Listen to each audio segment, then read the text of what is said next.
"Made you something special, dear," Trevor said, setting the steaming mug down in front of me with that same overly cheerful tone he'd been using lately. The smell hit me immediately. Bitter, almost metallic. Nothing like the herbal teas I usually drank. "You're so kind," I replied, forcing a smile while my stomach churned with unease. "My name is Dana Wilkes. I'm 43 years old, and I've been married to Trevor for 8 years. We live in a modest 2-story house in Charlotte, North Carolina, where I work as a quality control manager at Sundale Financial. For the past 3 months, our lives had been turned upside down by an unwelcome house guest, Kenny, Trevor's younger brother, who had moved into our spare room after his latest girlfriend kicked him out. As I stared at the suspicious tea, Kenny slouched into the kitchen wearing nothing but basketball shorts, his usual smirk plastered across his face. At 35, he acted like he was still in college, and he never missed an opportunity to make snide comments about my uptight personality or my boring job. "Morning, Dana," he drawled, grabbing a mug from the cabinet. "Still drinking that fancy health crap, I see." Trevor quickly poured Kenny a cup from the same pot he'd used for mine, his movements slightly hurried. Something about his behavior felt off, but I couldn't quite place what. "Actually, I made this blend special for Dana," Trevor said, avoiding eye contact with me. "It's supposed to help with stress." The way he emphasized the word made my skin crawl. I'd been dealing with increasing anxiety lately, mostly due to Kenny's constant presence and Trevor's growing distance from me. But this tea smelled nothing like any stress relief remedy I'd ever encountered. Kenny plopped down at the kitchen island next to me, his usual spot for making commentary about everything I did. "Stress, huh? Maybe if you loosened up a little, you wouldn't need magic potions." I bit my tongue, as I'd learned to do over the past few months. Fighting with Kenny only made Trevor defensive of his brother, and I was tired of being painted as the villain in my own home. As Trevor turned to put the teapot back on the stove, I made a split-second decision. With practiced stealth, I quietly slid my mug closer to Kenny's spot while sliding his toward mine. "Oops, mix them up," I said sweetly, handing Kenny the cup that had originally been intended for me. He shrugged and took a long gulp, as if it were soda rather than hot tea. "Tastes weird," he muttered, but continued drinking. I watched him carefully, noting how Trevor's shoulders tensed when he turned back around and saw Kenny with my cup. The tension in the kitchen was palpable as I sipped from Kenny's original cup, plain black tea with nothing suspicious about it. Trevor kept glancing between Kenny and me, his jaw clenched in a way I recognized as barely controlled panic. Our marriage hadn't always been this strained. When we first met at a company mixer 5 years ago, Trevor worked as an accountant at Driftline Construction, and he seemed genuinely interested in my career and ambitions. He'd listened to my stories about catching financial discrepancies at work, praising my attention to detail and analytical mind. Back then, he called those qualities amazing rather than obsessive. Things began changing about a year ago when Trevor lost his job due to company downsizing. His confidence crumbled, and he started drinking more, spending days on the couch while I worked extra hours to cover our mortgage. When Kenny showed up 3 months ago, claiming he needed just a few weeks to get back on his feet, Trevor welcomed him with open arms despite my protests. Kenny had always resented me, probably because I refused to tolerate his juvenile behavior the way everyone else in Trevor's family did. At family gatherings, he'd make jokes about my stick up my ass and how I was changing his brother. Trevor would laugh along, leaving me to sit there humiliated and alone. But lately, Kenny's comments had taken on a darker edge. He'd started making references to how much better off Trevor would be without me, how I was holding him back from his true potential. Last week, I'd overheard him on the phone with someone, talking about how I had a decent life insurance policy, and how Trevor deserved to start fresh.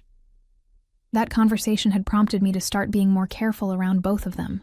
I'd begun keeping a small digital recorder in my purse, documenting some of their more concerning conversations. I'd also contacted my old friend Jessica, who worked as a paralegal, asking hypothetical questions about suspicious behavior and evidence collection. "You know," Kenny said, setting down his mug and wiping his mouth. This stuff really does taste awful.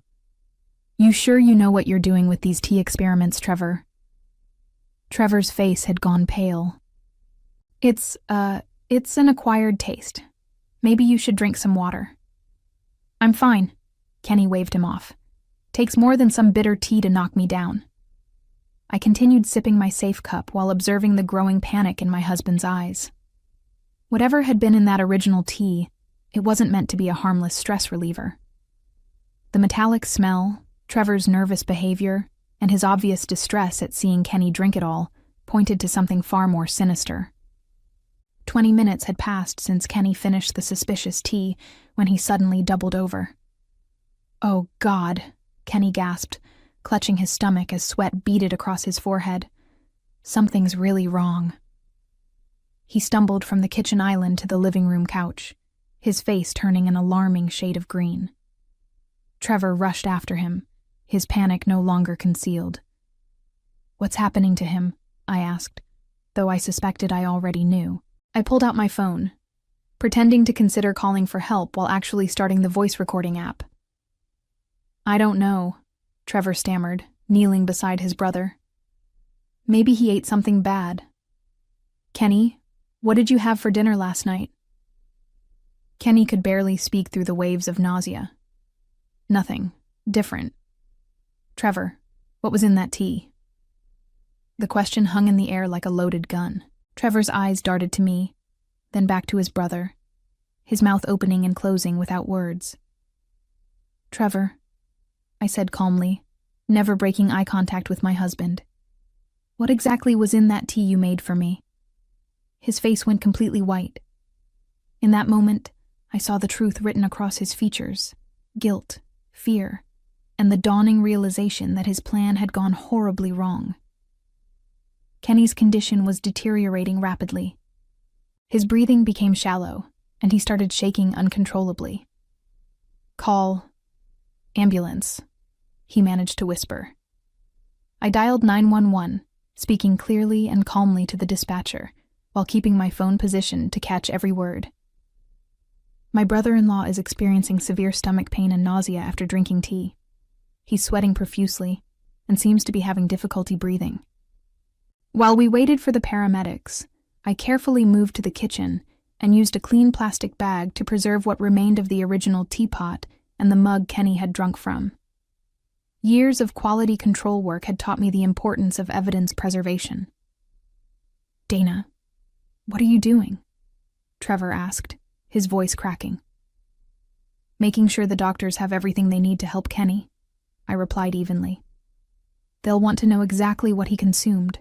The ambulance arrived within minutes, followed closely by a police car, standard procedure for potential poisoning cases, the officer explained. As the paramedics worked on Kenny, loading him onto a stretcher, I approached the responding officer. Officer Martinez, I said, reading his name tag. I think you should know that my husband prepared this tea specifically for me, but my brother-in-law drank it by mistake. Trevor's head snapped toward me, his eyes wide with horror at my words. Ma'am, we'll need to take statements from both of you, the officer replied, already reaching for his notepad. As they wheeled Kenny out to the ambulance, I caught Trevor's arm. The truth has a way of coming out, I said quietly, so only he could hear. You might want to think about that. The look of pure terror in his eyes told me everything I needed to know about what had really been in that tea. At the hospital, I sat in the sterile waiting room while doctors worked to stabilize Kenny.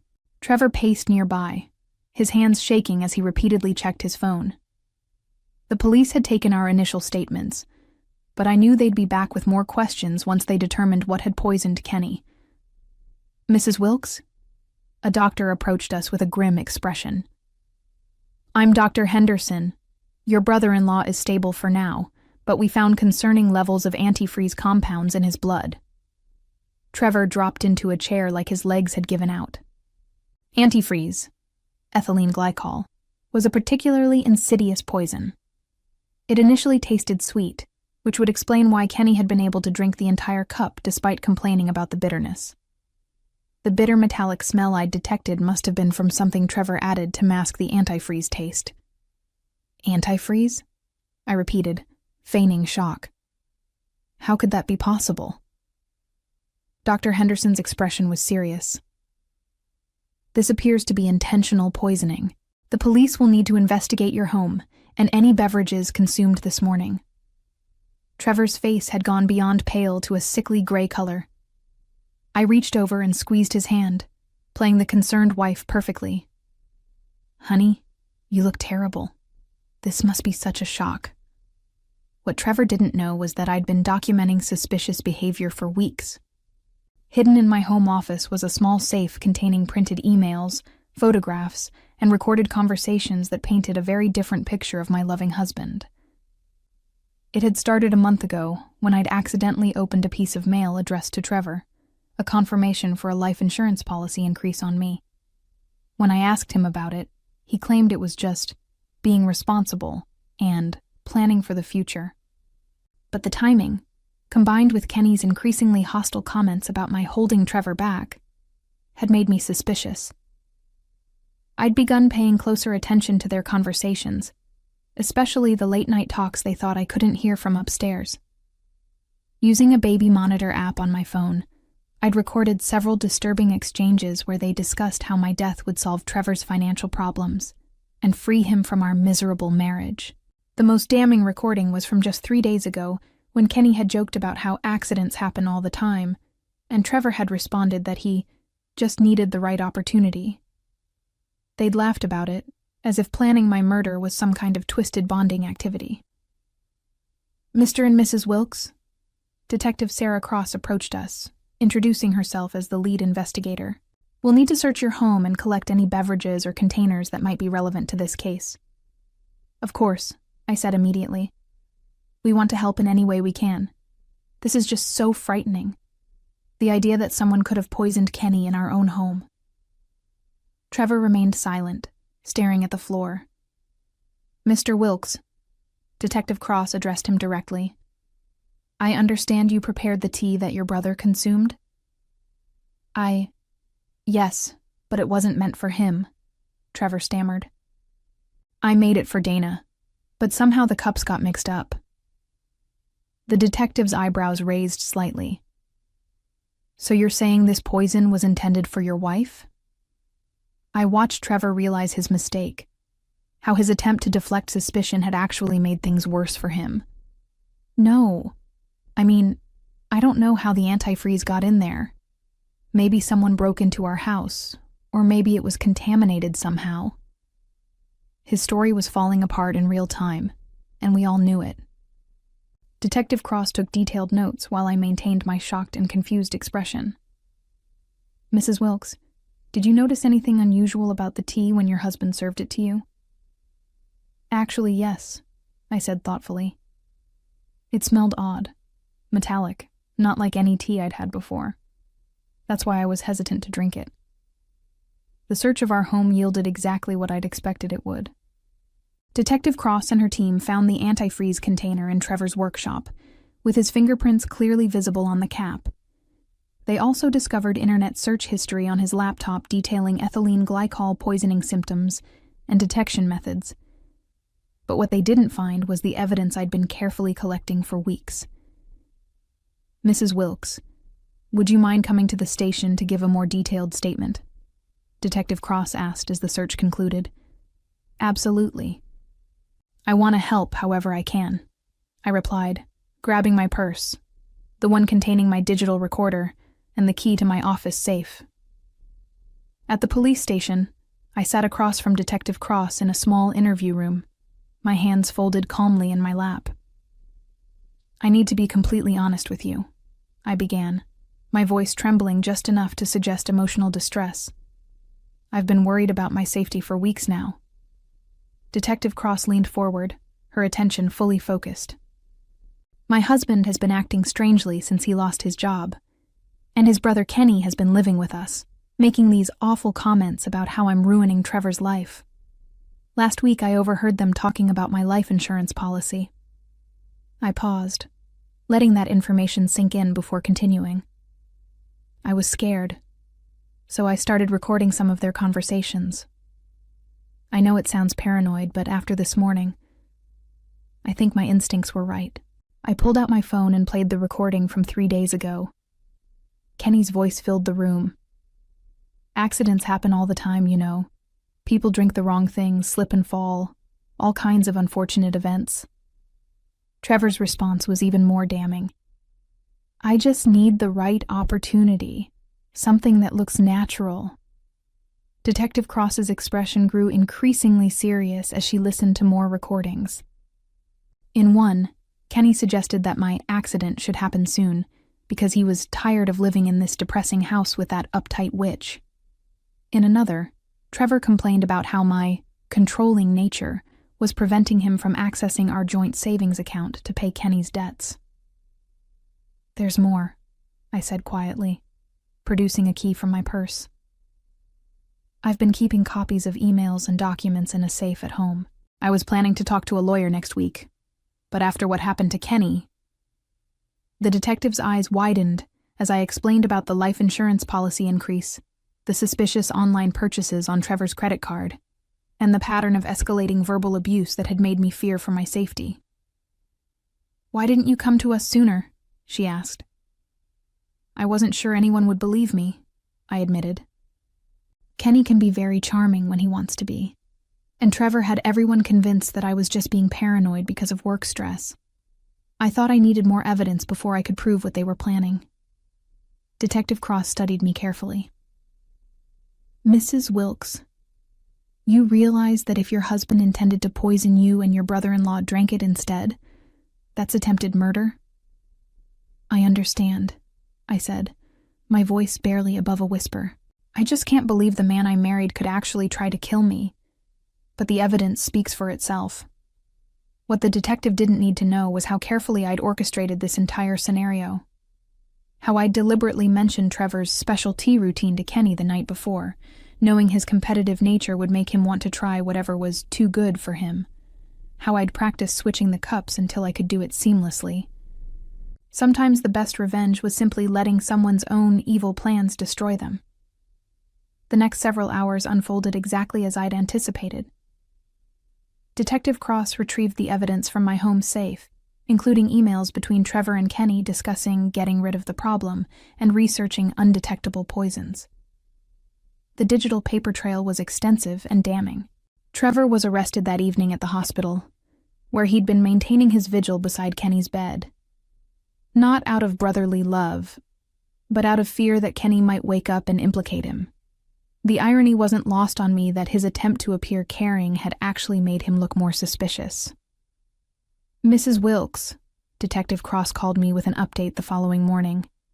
"Your brother-in-law regained consciousness overnight. He's corroborating your account of events and has provided additional information about your husband's plans." It seemed that Kenny, faced with the reality of nearly dying, had decided to save himself by confessing everything. He admitted to pressuring Trevor to do something about me, claiming that my controlling behavior and financial management were preventing Trevor from lending him money for his mounting debts. According to Kenny's statement, they had originally planned to make my death look like an accident. But Trevor had grown impatient when I started questioning the increased life insurance policy. The antifreeze poisoning was meant to appear like I'd accidentally consumed contaminated tea, a tragic mishap that would leave Trevor a grieving widower with a substantial insurance payout. "There's something else," Detective Cross continued. "We found additional evidence in your husband's workshop. It appears this wasn't his first attempt to harm you." My blood ran cold despite knowing I should be safe now. "What do you mean?" "We found evidence that he'd been adding small amounts of prescription sleep medication to your coffee for weeks. Not enough to seriously harm you, but enough to make you appear more forgetful and unstable. He was building a case for you being mentally incompetent." The revelation explained so much. My recent struggles with memory, the fatigue I'd attributed to stress, the way Trevor had started pointing out my mistakes to friends and family. He'd been systematically undermining my credibility while slowly poisoning me. "We believe he was planning to escalate gradually until he could claim you'd accidentally overdosed on your own medication," the detective explained. The antifreeze was likely plan B when the slow poisoning wasn't working fast enough. I sat in stunned silence, processing the full scope of Trevor's betrayal. Not only had he planned to murder me, but he'd been mentally and physically abusing me for months in preparation. Mrs. Wilkes, I want you to know that your quick thinking and evidence collection may have saved your life, Detective Cross said. Without those recordings and documents, we might not have been able to prove premeditation. After hanging up, I sat in my kitchen, the same kitchen where Trevor had tried to poison me less than 24 hours ago, and felt a strange mixture of vindication and sadness. I'd outsmarted him, protected myself, and ensured that justice would be served. But I'd also lost the man I'd thought I loved, discovered that my marriage had been a lie, and learned that someone I'd trusted implicitly had been slowly killing me. The house felt different now, quieter, and somehow cleaner without Trevor and Kenny's toxic presence. For the first time in months, I could breathe freely in my own home.